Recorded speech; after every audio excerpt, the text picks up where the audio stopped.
Hey, good evening, ladies and gentle drunks. My name is Kevin Olson. I'm a recovered alcoholic. It is my great pleasure to invite you all to the fourth dimension. Big book study, that is. Glad you guys are here. I'm glad I'm here as well. I never feel more alive than when I'm sharing the message of God's power in the recovery of Alcoholics Anonymous and the message of the big book of Alcoholics Anonymous. And I'm really pleased to be here. I'm glad you guys are here too. As we always do, we're going to begin with a prayer tonight, and we're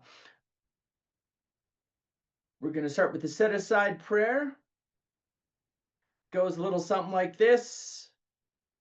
Sing along if you know the words. God, please help me to set aside everything I think I know about you, about me, about my fellow man, about the 12 steps, and please allow me to gain a fresh new vision, perspective, and understanding of what you, what me, what my fellow man, and the 12 steps are all about. Amen. And then, as this is the fourth dimension big book study, I always like to read the two parts of our book that refer to the fourth dimension. So first, on page 8, Bill Wilson writes that I was soon to be catapulted into what I like to call the fourth dimension of existence. I was to know happiness, peace, and usefulness in a way of life that is incredibly more wonderful as time passes. And then on page 25, Bill Wilson writes that we have found much of heaven, and we have been rocketed into a fourth dimension of existence of which we had not even dreamed. All right, brothers and sisters, we are going to be catapulted. We're going to be rocketed. And for those who will, for the sake of tradition and custom of the fourth dimension big book study, everybody please put one hand up like this. Everybody please put another hand up like this. And everybody go, oh yeah. I never get tired of that. Okay. So one last thing before we get into the heart of what we're doing tonight. A very good friend of the Big Book Compendium, a fellow by the name of David B, his cancer is kicked in again. And he's in treatment for that, and he's in surgery, I believe, is what's happening. And I told David, because in the early days of this study being online and the infancy of the Big Book Compendium, David was a real vital part of it. And I don't think we'd be where we are had it not been for David. And so I told David that we would do a group prayer for him at the Fourth Dimension Big Book Study tonight, out of love and honor and respect and gratitude for David. So I would just like us all to take just a silent moment together, collectively, holding in our hearts our friend, David B. And one of the things that I've been taught is when someone is struggling or going through something at a medical level, I can certainly pray for their well-being and their health, but I can also pray, and I would encourage you to consider doing the same, for all of the doctors and all of the nurses who are surrounding that situation, that God be with them and inspire them intuitively to do the very best for our friend David. So if you if you would, guys, I would like to take just a moment. I'm going to set a timer here for 30 seconds. And what I would like to do is, as a group, as a team, just send some healing AA love out into the universe for our friend David. Okay? And we're going to do that. Thank you guys, starting right now.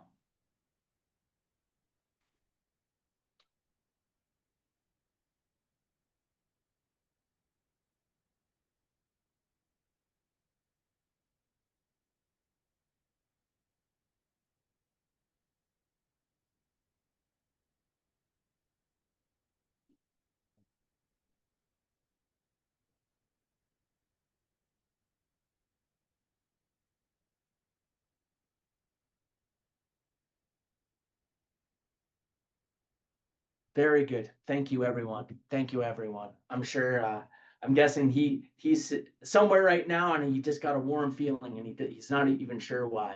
But But anyway, guys, thank you very much for doing that.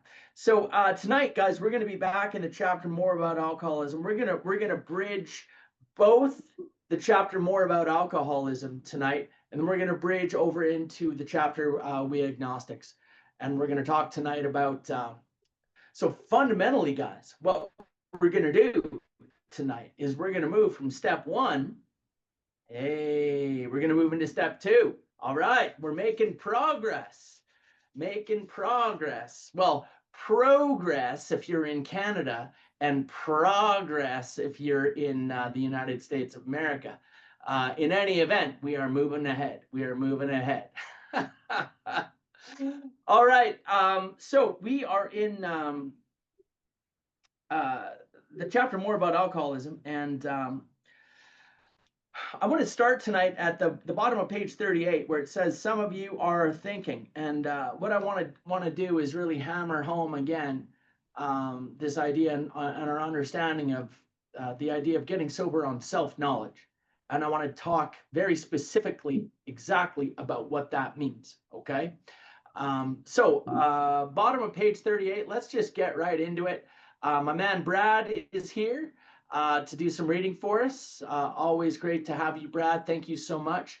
If you could, Brad, kick us off at the bottom of page 38. Some of you are thinking. Hey everybody, I'm Brad Silatomi, recovered alcoholic. Page 38. Some of you are thinking, thanks. Yes, what you tell us is true, but it doesn't fully apply. We admit we have some of these symptoms, but we have not gone to the extremes you fellows did, nor are we likely to, for we understand ourselves so well after what you have told us that such things cannot happen again. We have not lost everything in life through drinking, and we certainly do not intend to. Thanks for the information. That may be true of certain non-alcoholic people who, though drinking foolishly and heavily at the present time, are able to stop or moderate because their brains and bodies have not been damaged as ours were. But the so I want to stop right here. I want to stop right there. Okay. Again, guys, discerning the difference between moderate drinkers, heavy drinkers, and real alcoholics. Just like we talked about last week, heavy drinkers are people who, if given sufficient reason, can stop or moderate. Okay. I'm not one of those people. Why? Because when I get sober, I don't get better. When I get sober, I get worse.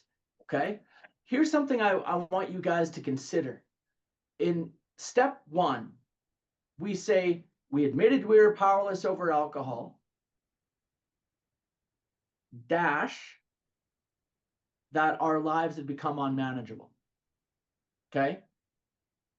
And I may talk about this again later, but this is really important to understand. It doesn't say we admitted we were powerless over alcohol, comma, that our lives had become unmanageable. Now, this might sound like some esoteric, English lecture, but believe me, this is really important. If it said powerless over alcohol, comma, that our lives had become unmanageable, it would follow that my life is unmanageable because I'm drinking. And if I stop drinking, my life will become manageable again. That's not what it says at all. It says that my life, that I'm powerless over alcohol, then there's a dash. Go look at it. Go look at step one right now. There is a dash there, that our lives had become unmanageable.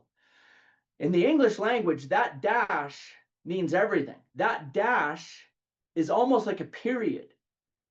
It means end of first thought, beginning of new thought.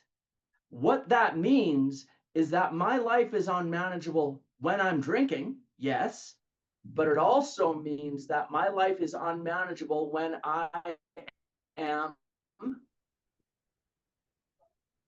everyone, sober, okay? And when you take alcohol away from me, I don't get better. My life is still unmanageable. And when I talk about unmanageability, brothers and sisters, I am not talking about the stolen cars and the lost jobs and the broken windows. That is not the unmanageability of alcoholism. The unmanageability of alcoholism, for me, is two things. It is the way that I think, and it is the way that I feel. Usually the way that I'm thinking about how I'm feeling, okay? Or how I'm feeling about how I'm thinking. But the bottom line is, man, I suffer from emotions that make life difficult. Okay? At base, we call that the spiritual sickness. That spiritual sickness warps my mind into an inability to distinguish the true from the false. And I'm without defense against the first drink, and I continue to go back to it. Why? Am I looking for a problem when I go back to drinking? No, I am not a problem drinker. I am a solution drinker. I have a problem facing life sober. That is the unmanageability of alcoholism. Okay. So again, we're distinguishing here the difference between the heavy drinker and the real alcoholic. If it said, powerless over alcohol, comma, my life had become unmanageable. If I stop drinking, everything gets better. And that's not how it works for me. I get physically sober and I get mentally insane and I get emotionally sick. Okay. My grand sponsor, Clancy, would say it gets so bad when we're drinking that we have to get sober. And then it gets so bad when we're sober that we have to drink again to preserve our sanity. And that is alcoholism. Bob D. Anyone here ever heard Bob D before? Bob D, this is crazy, but he's absolutely on point. It doesn't sound like it makes sense, but it makes perfect sense. He would say alcoholism is a disease that begins when I stop drinking. That is when alcoholism begins. And the end result of alcoholism is that I start to drink again as an attempted antidote to the disease, the emotional, mental, and spiritual disease of alcoholism that gets worse when I'm sober. Okay? That's something I really want to hammer home for you guys. Okay? So when it says that certain non-alcoholic people, although drinking foolishly and heavily at the present time, are able to stop or moderate, that's because when we take booze away, they get better. People used to say to me, Kevin, stop drinking, you'll feel better. And they were right. I felt depression much better when I was sober. I felt anger much better when I was sober. Okay? That's just a little joke. But let's see what it says here in the book. But the actual or potential alcoholic, Brad? But the actual or potential alcoholic, with hardly an exception, will be absolutely unable to stop drinking on the basis of self-knowledge. This is a point we wish to emphasize and re-emphasize to smash home upon our alcoholic readers as it has been revealed to us out of bitter experience. Let us take another illustration. Fred. Okay, so when it says self-knowledge, what does self-knowledge mean for us? Okay, how do we translate that? What do you mean, Kevin? What do you mean self-knowledge? What is the basis of self-knowledge? To put it very simply, it is the cycle of alcoholism that we have learned at length from Dr. Silkworth. Okay, everyone here can probably draw out that cycle for me. You may even, and I'm guessing Rob just put it in the comments there for us. Did you, Rob? Thank you very much, brother. Great job. Great job. That cycle, knowing that cycle is self-knowledge. And one of the things I wish to emphasize and re-emphasize and smash home upon the people at this big book study is that coming to this study and learning that cycle and even doing your cycle stories and knowing the 5 stories that match, that is not a solution to the disease of alcoholism. Not at all. Solution to the disease of alcoholism is a spiritual solution and nothing else. A spiritual awakening as the result of the 12 steps of Alcoholics Anonymous. All we have learned is step 1 thus far. But I can't tell you how many people come to this study and they learn that cycle and they think what our friend Fred, in a moment when we read through his story, thinks that because of everything that I've learned from the people in AA on that column 1, relapse is unthinkable. Okay, because now I know the way that my mind works. Okay, no, wrong.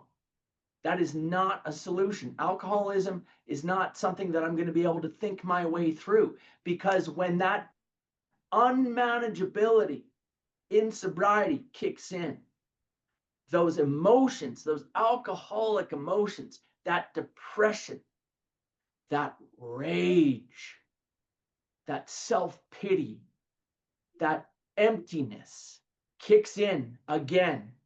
People like us drink. And it's not because I didn't come to a big book study and learn the cycle of addiction or the cycle of alcoholism. It's because I did not have a spiritual awakening as the result of the 12 steps. That's it. I used to come back to AA and think like, why didn't it work? It didn't work. I hadn't been anywhere near AA. Near AA, Alcoholics Anonymous, is the full complement of all of those 12 steps in my life. Anything short of that, and I am in danger. And all I had ever done is come and learned about step one. That is the basis of self-knowledge. So let's see how that works for our friend Fred here. And this is the last example that we're going to read in this story. But it's a very good one, and it's very instructive about everything that we're trying to talk about today. Brad, over to you. Fred is partner in a well-known accounting firm. His income is good, he has a fine home, is happily married, and the father of promising children of college age. He has so attractive a personality that he makes friends with everyone. If ever there was a successful businessman, it is Fred. To all appearances, he is a stable, well-balanced individual, yet he is alcoholic. We first saw Fred about a year ago in a hospital where he had gone to recover from a bad case of jitters. It was his first experience of this kind, and he was much ashamed of it. Far from admitting he was alcoholic, he told himself he came to the hospital to rest his nerves. The doctor intimated strongly that he might be worse than he realized. For a few days, he was depressed about his condition. He made up his mind to quit drinking altogether. It never occurred to him that perhaps he could not do so.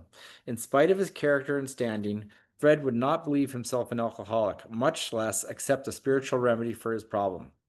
We told him what we knew about alcoholism. He was interested and conceded that he had some of the symptoms, but he was a long way away from admitting that he could do nothing about it himself. Okay, so I just want to stop there, Brad, if you don't mind. I just want to point out a couple of things. When he says he made up his mind to quit drinking altogether, that is the sound of willpower. Okay, that is the sound of a man attempting to assert the power of will on his alcoholism. Okay, somebody mentioned to me one time what I love this analogy. For me, alcoholism is like driving a car on sheer ice towards a brick wall. Okay, and we try to step on that brake and we try to stop the car on the ice on the way towards the brick wall. Does it help at all? Not at all. Okay, and that brake, that is willpower. Okay, that is what I try to do. So he's trying to make up his mind altogether, and he's slamming on the brake as hard as he can go. He doesn't know that he's on sheer ice and he's headed towards a brick wall. Okay, he doesn't know that. Then it says, we told him what we knew about alcoholism. Okay, that means they took him through the cycle of alcoholism. Okay, they talked to him about the mental twist that precedes the first drink, and they talked to him about the physical allergy. Now, he's willing to admit, I have some of those symptoms. Okay, I'm a little bit alcoholic. I'm not as alcoholic as you people.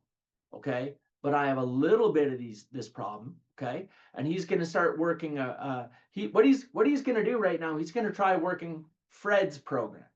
Okay, just like I tried to work Kevin's program. Anyone here ever tried to work a program named after yourself? Okay, yeah, okay, yeah, we all have. I'm going to work Kevin's program. I'm going to work a program called BB. I don't know what it is either, but it sure as heck is not AA. Okay, so Fred's going to work BB. Fred's going to work Fred's program right now because he's a little bit alcoholic. He is far from surrender. Okay, and we get a lot of people like this, and you may get sponsees like this. Okay, and at a certain point, if we're given direction and they're not taking direction, we'll talk about this down the road when we get to the chapter working with others. Okay, But let me tell you, a lot of people in AA worked with me when I was nowhere near ready, but they planted seeds. They planted seeds, and those seeds may not have sprouted for a long time. But anyway, we're going to see what happens with Fred here when Fred starts to work Fred's program.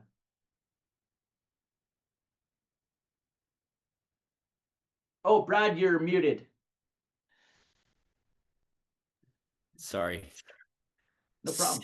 He was positive that this humiliating experience, plus the knowledge he had acquired, would keep him sober the rest of his life. Self-knowledge would fix it. We heard no more of Fred for a while. One day, we were told that he was back in the hospital. This time, he was quite shaky. He soon indicated he was anxious to see us. The story he told is most instructive, for here was a chap absolutely convinced he had to stop drinking, who had no excuse for drinking, who exhibited splendid judgment and determination in all his other concerns, yet was flat on his back nevertheless. Let him tell you about it.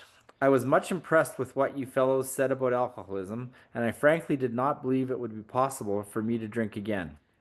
I rather appreciated your ideas about the subtle insanity which precedes the first drink, but I was confident it could not happen to me after what I had learned.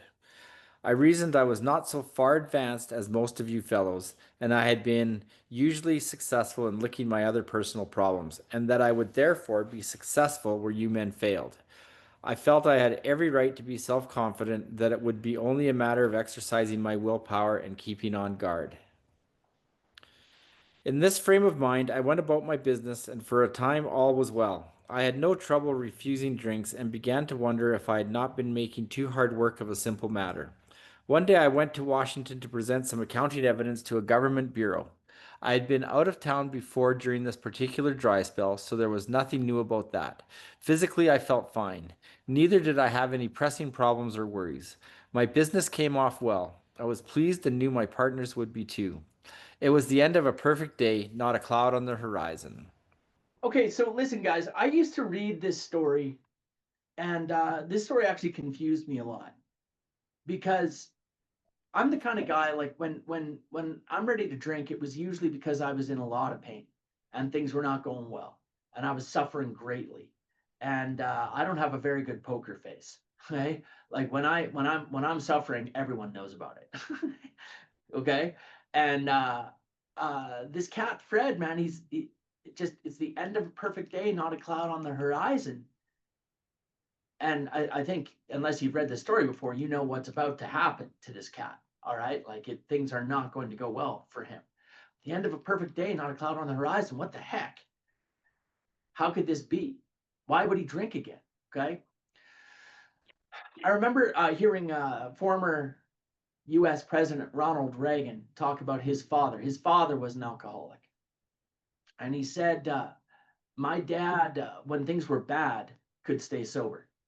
When things were bad, he could bootstrap and he could pull himself up by his socks or however you want to say it, straighten up and fly right, clean up his act, whatever you want to say, okay? As I did thousands of times, he could stay sober. But then when things got good again, is when he would celebrate. People like us have a habit of celebrating, right? We have a habit of celebrating, usually a little bit early. Okay. I remember I got a job one time and decided to celebrate by drinking, and I disappeared for 4 days and lost the job. Okay. Okay.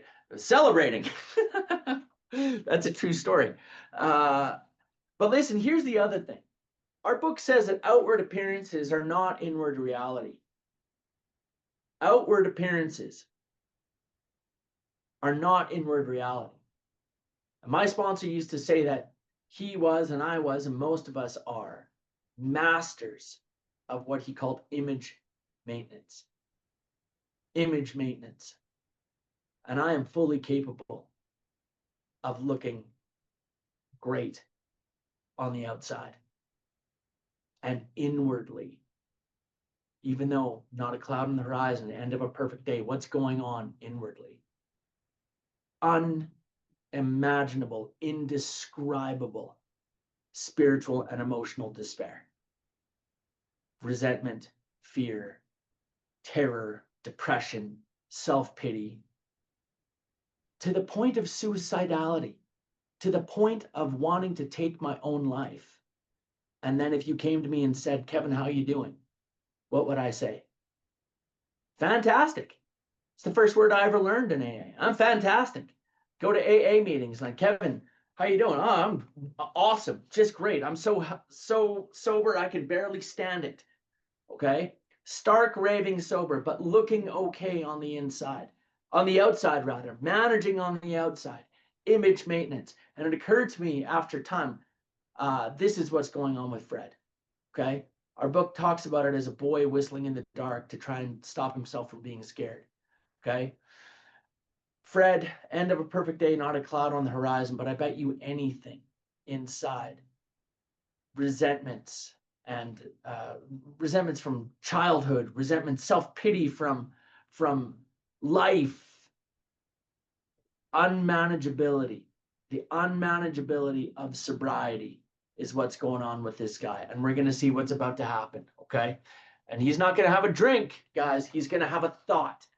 Curious, peculiar, mental blank spot that precedes us picking up a drink. One of my favorite ways of describing it is it's actually in the chapter Working with Others. It says, explain to your new man how the queer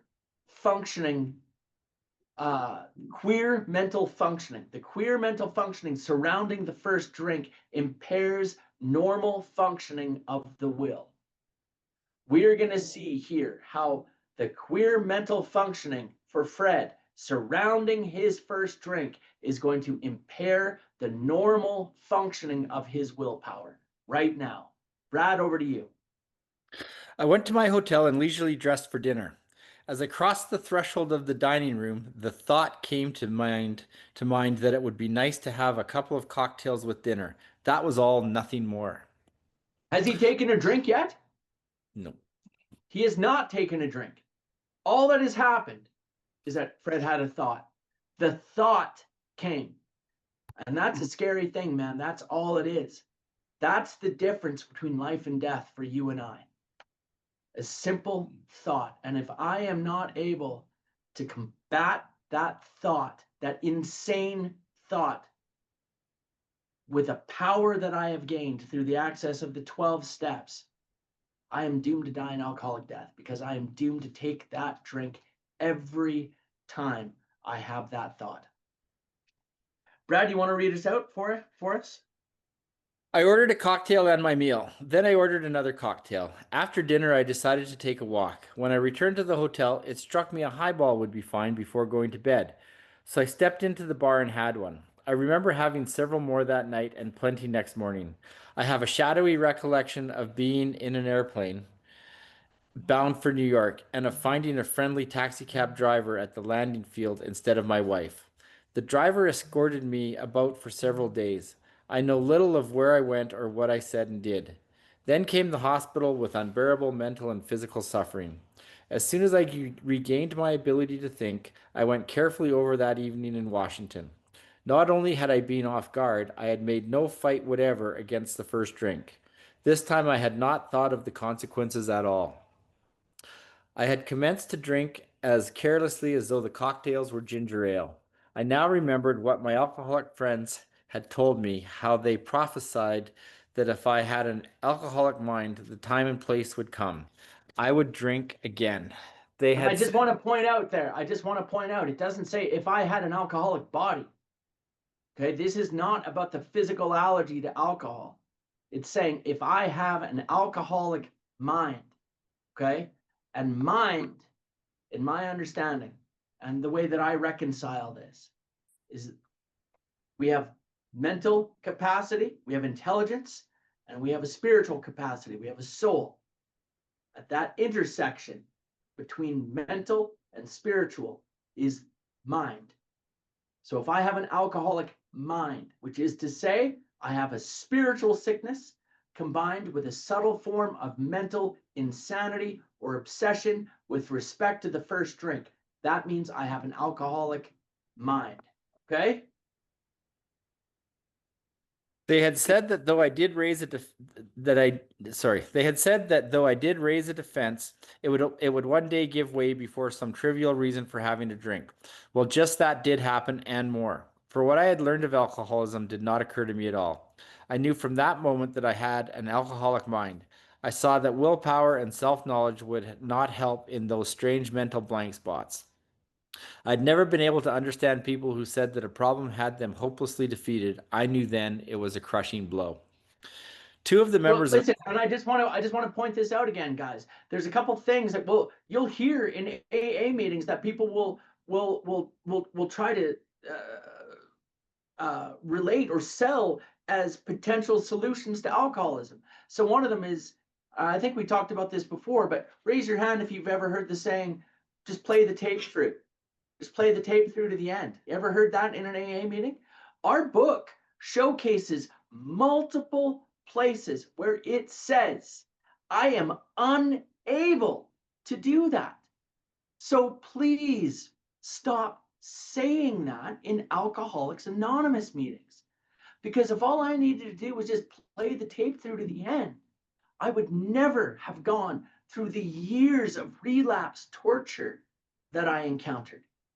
We'd have a two-step program. Call them step one, powerless, unmanageable. Yep, great. Step two, play the tape through to the end. We would have a two-step program and no one would ever relapse, but it doesn't work that way. Okay, it is not that simple.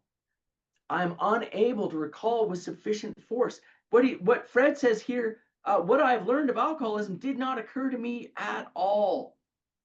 Self-knowledge and willpower will not help in those strange mental blank spots. So here's another one. People will say, if you remember your last drunk, if you don't remember your last drunk, you're doomed to repeat it. Anyone here ever heard that? Ever said that in an AA meeting? Just remember your last drunk. What a bunch of baloney that is. If all I had to do was just remember my last drunk, I'd be at home right now on the couch eating M&Ms, watching Seinfeld reruns, just remembering my last drunk. Step one, powerless, unmanageable, great. Step two, remember your last drunk. Boom, we'd have a two-step program. Hallelujah. It's not that easy, brothers and sisters. I wish it were, okay? But we throw these things out to newcomers all the time as though these are solutions to alcoholism. There is one solution. There is a solution, one singular solution as far as Alcoholics Anonymous is concerned. And that is a spiritual awakening as the result of the 12 steps. Anything else than that, and I am doomed to die an alcoholic death. That is my bitter experience in my own life and the life of countless men and women that I've known in Alcoholics Anonymous. Okay, back to you, Brad. Two of the members of Alcoholics Anonymous came to see me. They grinned, which I didn't like so much, and then asked me if I thought myself alcoholic and if I were really licked this time. I had to concede both propositions. They piled on me heaps of evidence to the effect that an alcoholic mentality, such as I had exhibited in Washington, was a hopeless condition. They cited cases out of their own experience by the dozens or by the dozen. This process snuffed out the last flicker of conviction that I could do the job myself. Okay, so Then I they want all to point out, it says here, they cited cases out of their own experience. What does that mean? That means they told cycle stories to this cat, okay? To Fred. They told him of times we swore off, we got spiritually sick in sobriety, we had an insane thought, we picked up the drink and we were gone again. They cited multiple stories. They didn't talk to Fred about Fred's drinking. They talked to Fred about their own drinking. And what did that do? That snuffed out the last flicker of conviction that Fred had. Okay? And that's how it works, man. That's the language of the heart. We're not there to judge other people. We're there to talk about our own experience. We share our experience and our strength and our hope. That's it. Okay? Back to you, Brad. Then they outlined the spiritual answer and program of action, which 100 of them had followed successfully. Though I had been only a nominal churchman, their proposals were not intellectually hard to swallow. But the program of action, though entirely sensible, was pretty drastic. It meant I would have to throw several lifelong conceptions out the window. That was not easy, but the moment I made up my mind to go through with the process, I had the curious feeling that my alcoholic condition was relieved, as it in fact proved to be. Quite as important was the discovery that spiritual principles would solve all my problems. I have since been brought into a way of living infinitely more satisfying and, I hope, more useful than the life I lived before.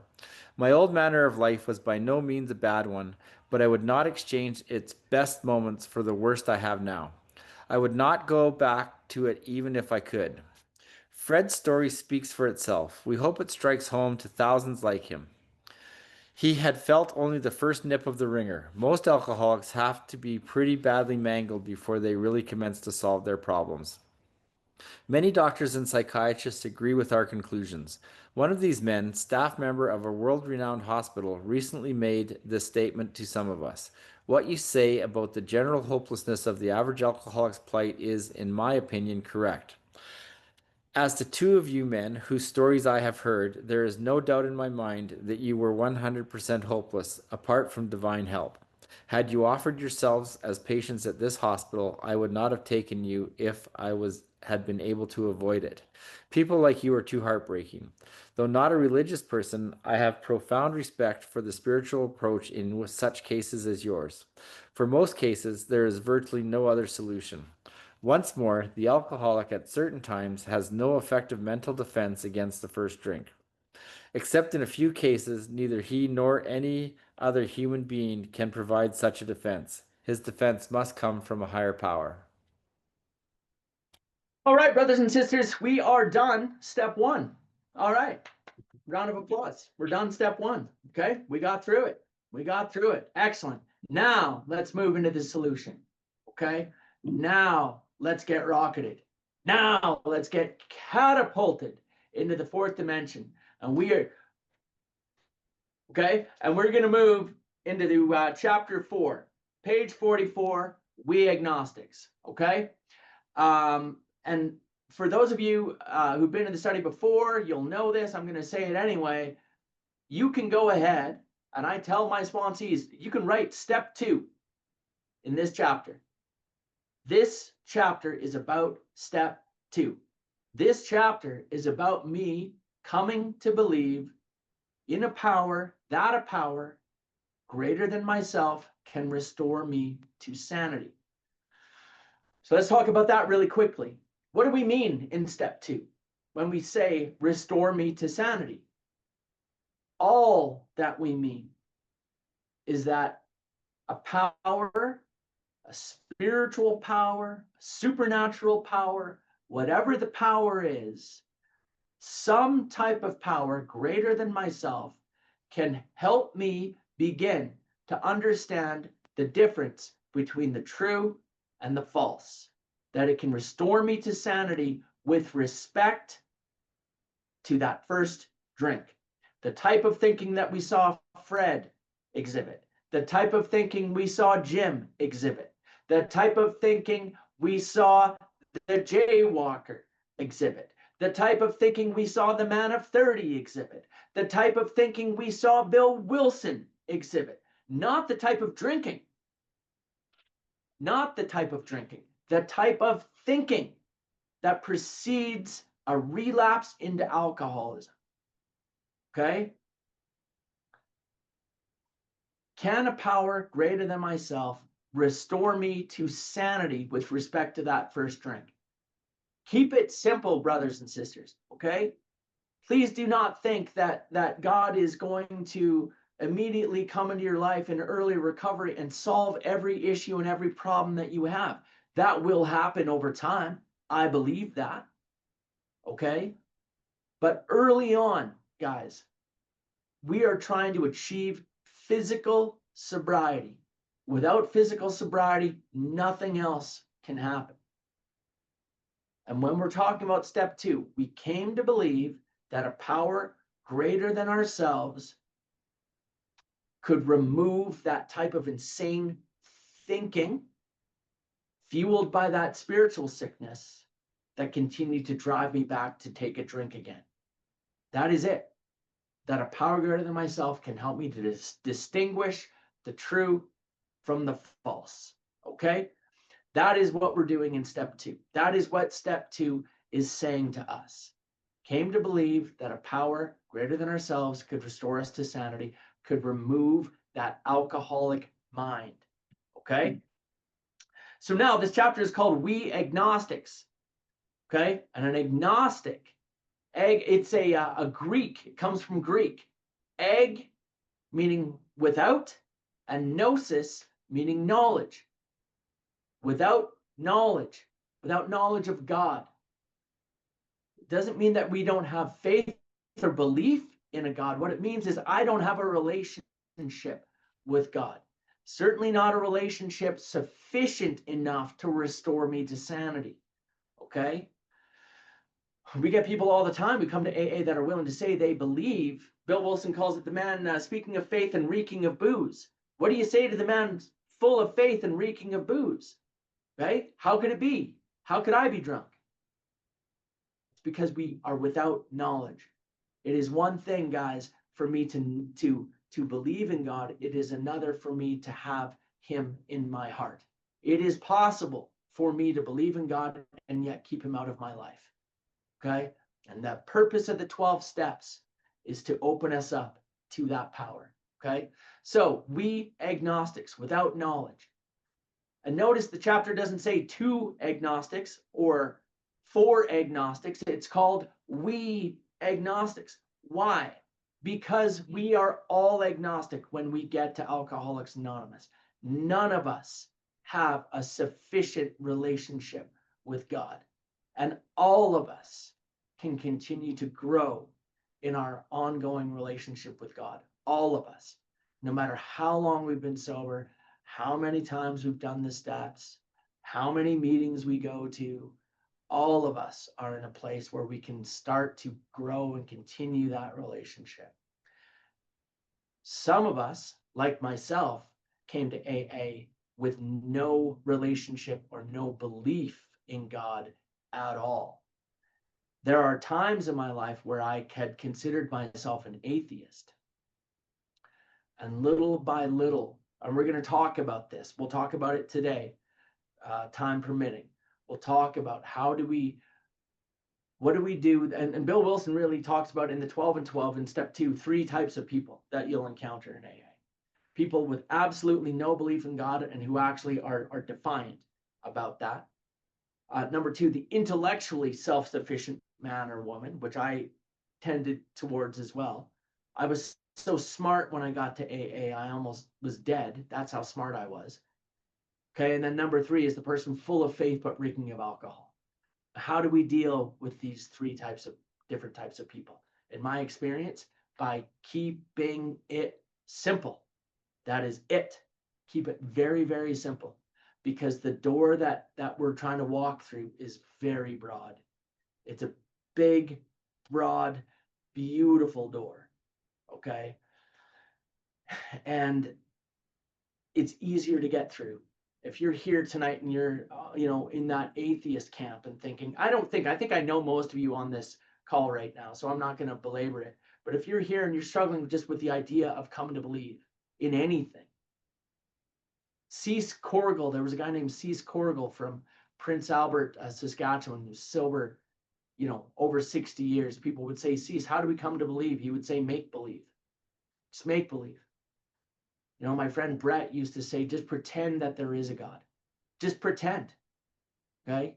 And the only thing that was going to make me willing to do something crazy like that is suffering. Just good old-fashioned alcoholic pain and suffering. Being beaten into a state of reasonableness. Driven to AA under the lash of alcoholism. Finally, I was able to become a little more open-minded to these things. Okay? And little by little, we come to believe. And ultimately, I came to believe in you. I came to believe that what you were saying was true. Bill Wilson, I think, comes to believe in Ebby Thatcher. When Ebby Thatcher comes to his house, fresh-skinned and glowing, there was something about his eyes. I think that's the first moment that Bill really started to come to believe in something. There was something going on in this guy. And I could see there was something going on in y'all. You guys, I could tell there was something going on. And you kept saying that it was this power. And I came little by little to believe in you and to believe in Alcoholics Anonymous, to believe in this book, and ultimately to believe in God. So, with all that said, guys, let's get into. We're not going to try to read through this whole chapter. We're going to get. We're just going to read to what the first step to proposal is what we call it. The first question that we need to ask. And also, before Brad kicks off, it's important for me to mention this. Page 44, at the beginning of this paragraph, there are two statements here. Two statements that we rephrase as questions. And these two statements are the summation of everything else that we've learned in the preceding chapters. And this is the quickest way to distill down in a two-question method someone who is new to Alcoholics Anonymous. This is the way Bill Wilson writes. He tells you what he's going to tell you, then he tells you, then he tells you again, and then he'll tell you a third time. And this is the third and final time that he is indicating to us. Physical allergy, mental obsession. Physical allergy, mental obsession. Physical allergy, mental obsession. Over and over and over. Just like we need to be carrying that message in our meetings to newcomers. Okay? So now let's read the first paragraph and see if we can answer these questions. Chapter 4, We Agnostics. In the preceding chapters, you have learned something of alcoholism. We hope we have made clear the distinction between the alcoholic and the non-alcoholic. If, when you honestly want to, you find you cannot quit entirely, or if when drinking you have little control over the amount you take, you are probably alcoholic. If that be Okay, if I have little control over the amount that I take once I start drinking, what is that? Physical allergy. If, when I honestly want to, I find I cannot quit entirely, why is that? We just finished talking about it. It's because I have an alcoholic mind that lies to me and tells me even though I swore off a day, a week, a month ago, I'm without defense against the first drink. I have an insane thought that tells me to pick up the drink and I trigger the allergy. So if someone says to me, Kevin, do you think I'm an alcoholic? I will say, I have no idea, but let me ask you a couple questions. When you drink, do you have control over the amount that you are going to drink every time? If they're a real alcoholic, they have to say no. They suffer from the physical allergy if they're a real alcoholic. Okay. And then when you get in trouble from doing that and you decide, I'm going to stop, are you able to stay stopped and not start drinking again? Do you have control over whether or not you are going to drink again? If they're a real alcoholic, they have to say no because they suffer from the mental obsession. If that be the case, you are probably alcoholic and you are suffering from an illness which only a spiritual experience will occur. So if you're working with a newcomer, you sit down with the big book and you're terrified and you don't know where to begin, that's okay. You just sit down, you just open this book. This book is a spiritual vortex, and only good will come from you sitting down with a newcomer and opening this book. You cannot fail. You show up with this book in your hand, miracles will happen. That said, page 44, those two questions, physical allergy, little control, or if you have no little control over the amount you take when you drink because of the physical allergy, or if when you honestly want to, you find you cannot quit entirely because of the mental obsession, that's a really good place to start. And then, did we talk to them about their drinking?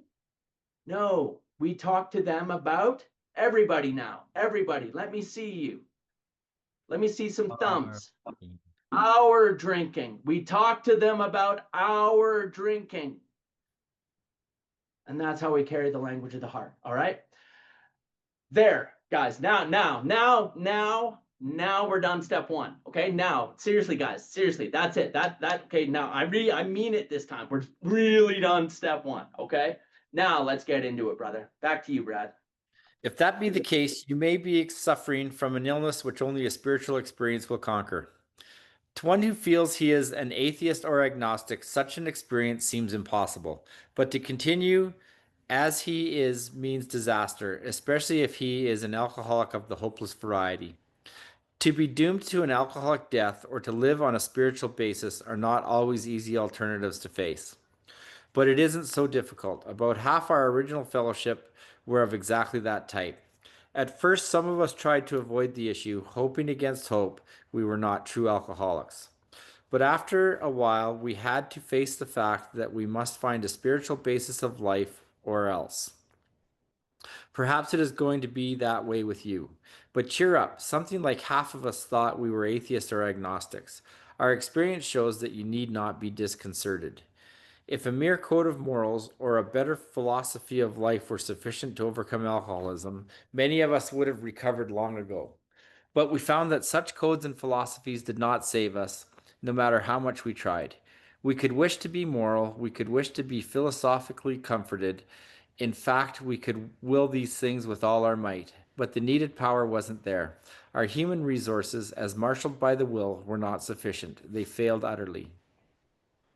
Lack of power, that was our dilemma. We had to find a power by which we could live, and it had to be a power greater than ourselves, obviously, but where and how do we find this power? Well, that's Okay, guys, I know, and I want you to know that lack of power was my dilemma. Lack of power is my dilemma today, and lack of power will always be my dilemma. I do not become powerful in AA. Time of sobriety is not safety. Okay? Time is not safety. I do not gain power in AA.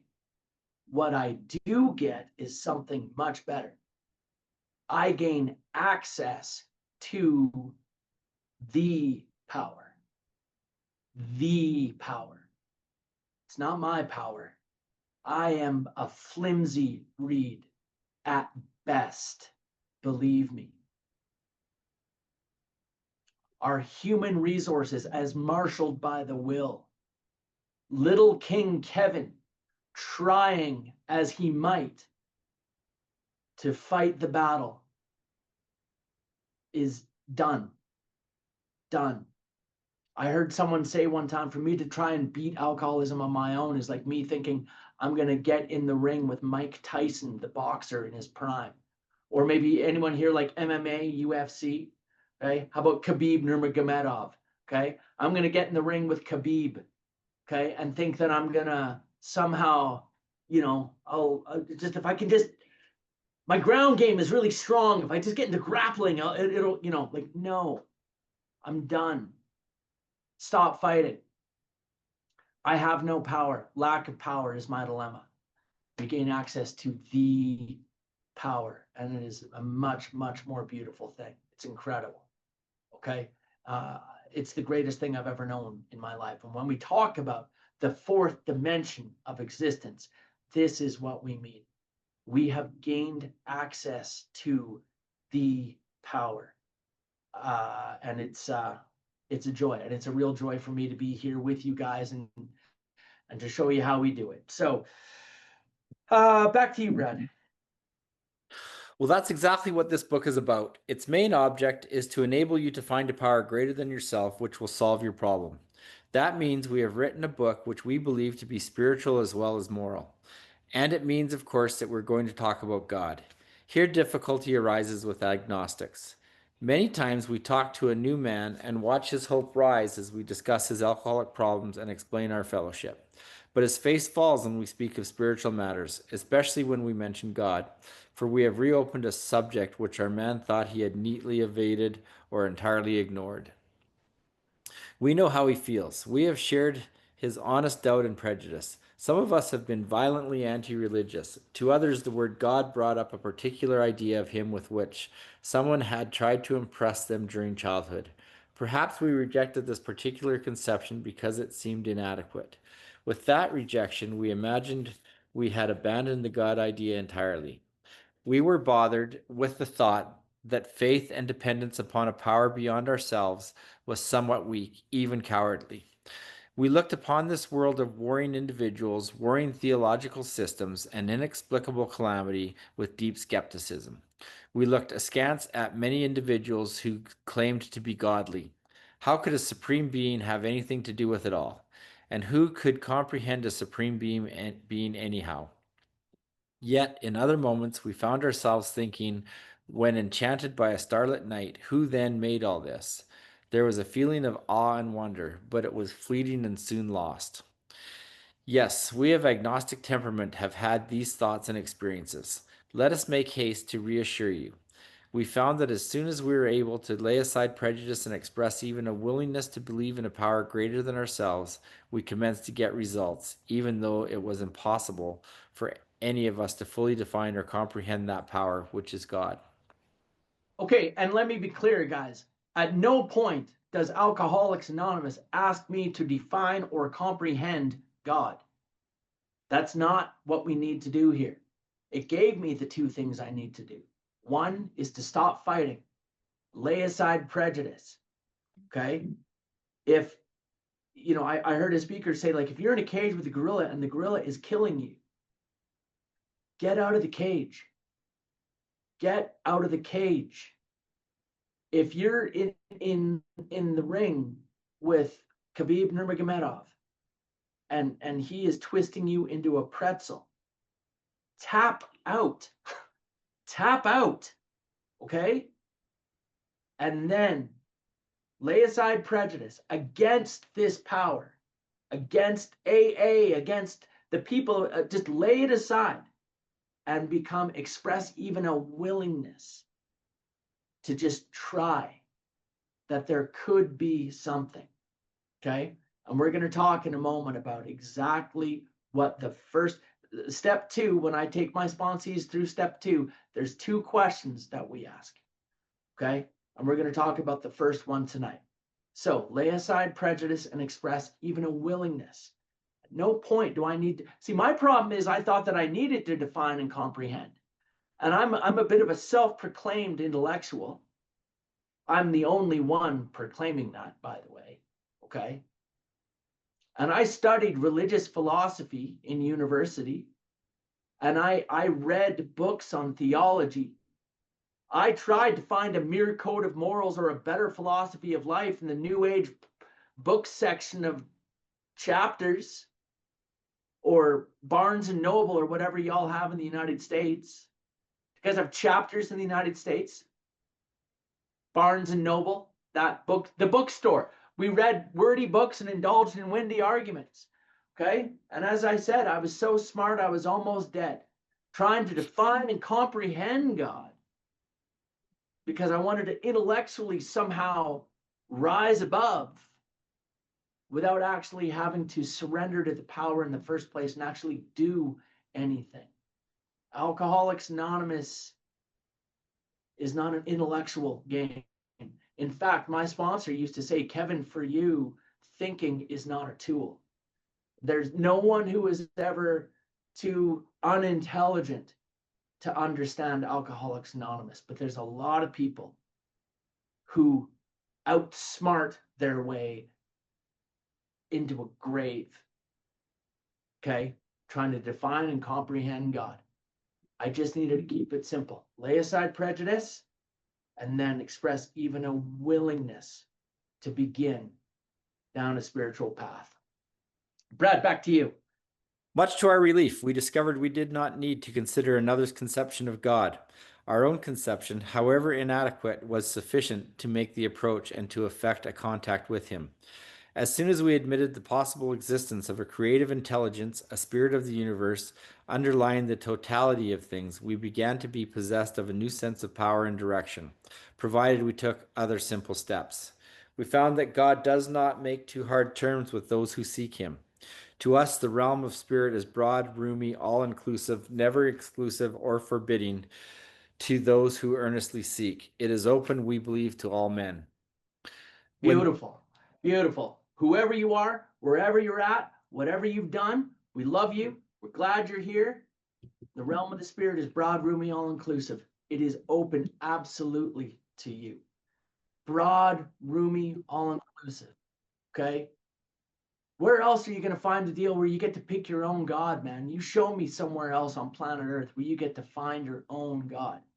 Everyone wants to sell you on their version, don't they? Nike, Adidas, Reebok, Jesus, Muhammad, Judaism. You have to believe our brand. And AA, man, that's how broad and roomy and all inclusive this deal is. We get to pick our own, man. That is a deal you're not going to find anywhere else, in my experience, right? People always want to impress you with their God. And here we're just saying, like, whatever it is, man, whatever it is great. And it can grow from there. Thank God for that. Thank God that they made it simple enough. You guys ever heard the saying? It's a saying in Christianity that a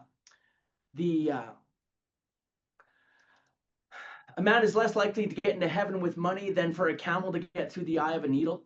You heard that before? Okay.